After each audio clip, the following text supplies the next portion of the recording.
Some events leave a deep mark on history, but none on the land. This is the site of the Battle of Hastings. After almost 1,000 years, no traces of the bloody conflict can be seen. But here, the fate of England turned. It's where a king was killed, and his victor claimed the throne.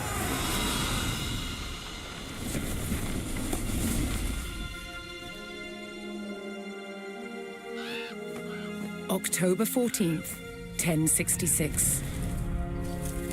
We know what happened here on this day, thanks to this.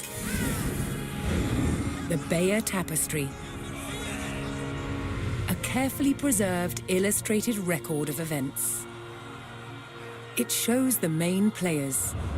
Harold, the newly crowned Anglo-Saxon King of England, and his challenger, William, Duke of Normandy. William claimed the previous king had promised him the crown.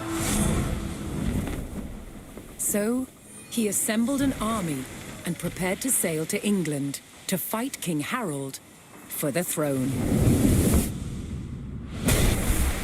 But a storm thwarted his plans. Meanwhile, Harold discovered that a Viking invasion had landed in the north. Another threat to his crown. So he raced to fight them. In France, William waited for the right conditions to sail across the Channel to England.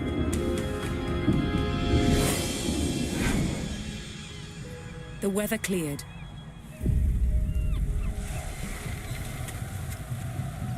He seized his chance.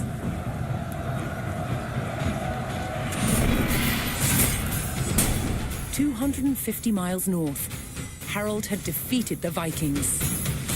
Now, hearing of William's arrival, his army sped south.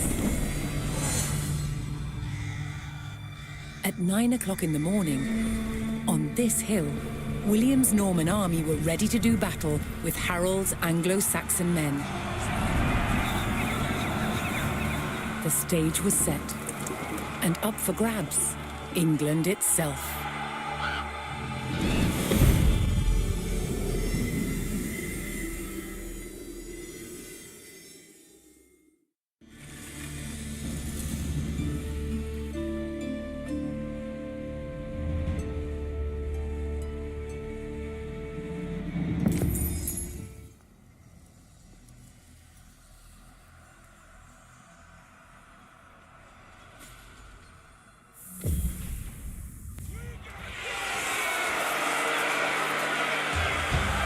On October 14th, 1066, William of Normandy stood ready for battle at the base of a hill.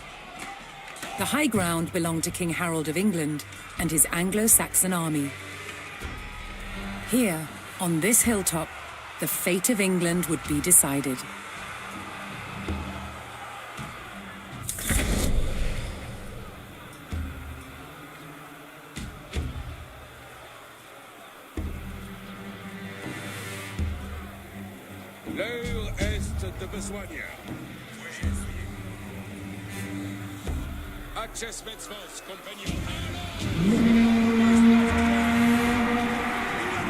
William's Norman army made the first charge, launching a direct assault on the shield wall.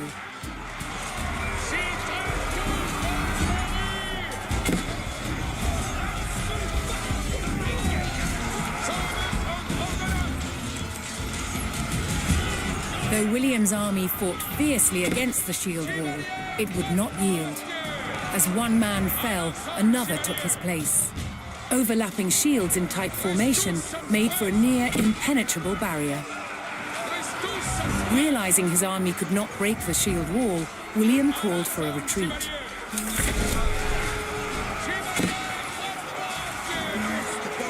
He aimed to lure the Anglo-Saxons into a false sense of victory, causing them to break formation.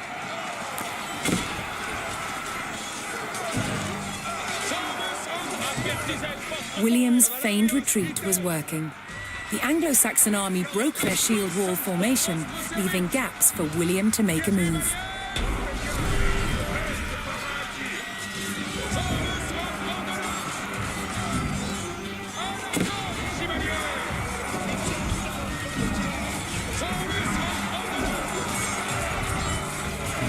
With Harold's men no longer in shield wall formation, William could pick them off as they charged.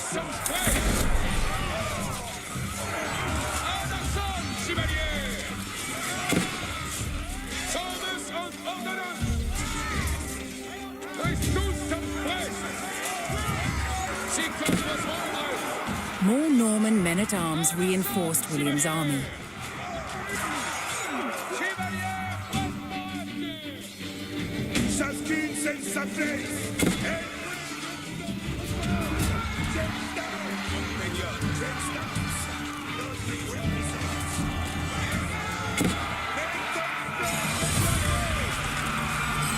The Anglo-Saxons had deployed rows of spearmen to push back the invaders, but William had an answer: his sharp-eyed archers.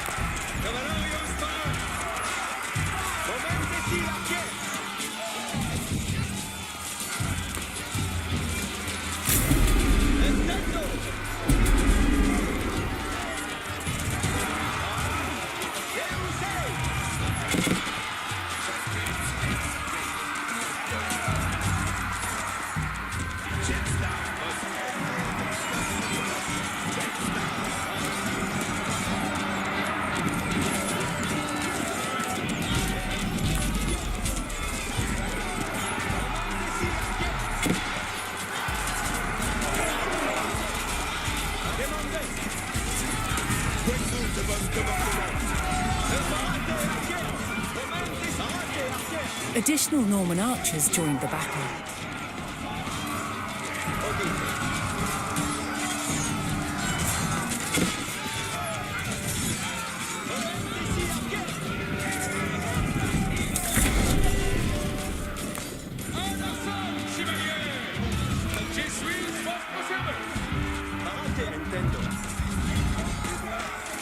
Anglo-Saxon archers joined the fray, and the Normans' deadly cavalry ready to charge.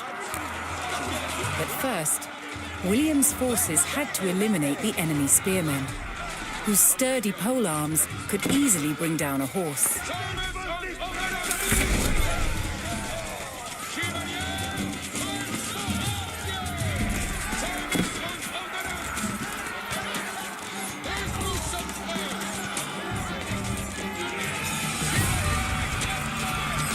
With the threat of spearmen cleared from the field, William's cavalry was free to charge at the Anglo-Saxon archers.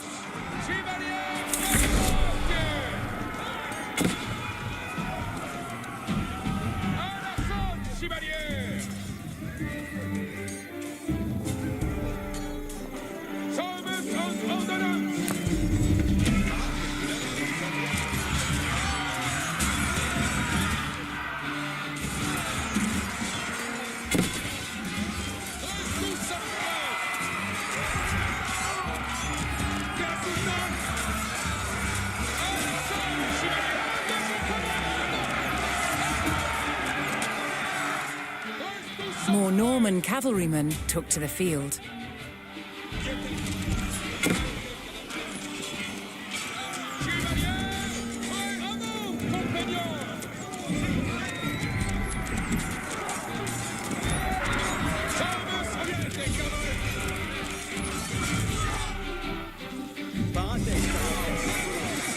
The Anglo-Saxon army was in disarray.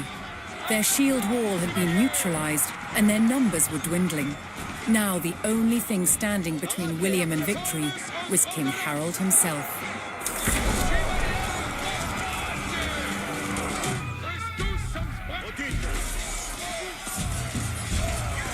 The last of Harold's men encircled their king, prepared to lay down their lives to save his.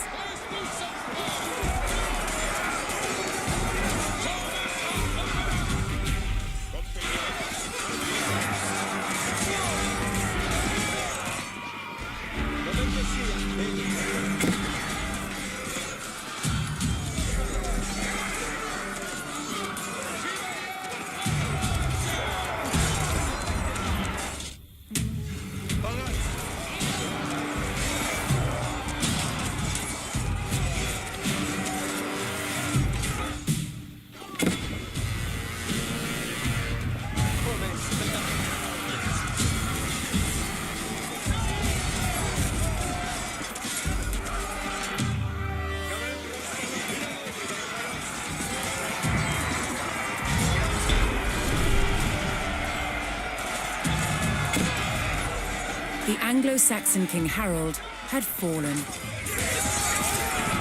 In the confusion, some loyal soldiers fought to the death, while others scattered in panic.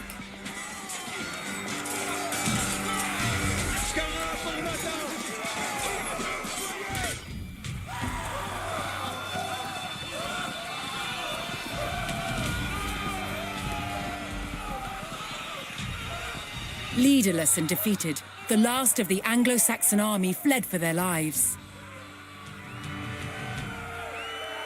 The Normans celebrated victory over the English king, but William's quest to rule England was just beginning.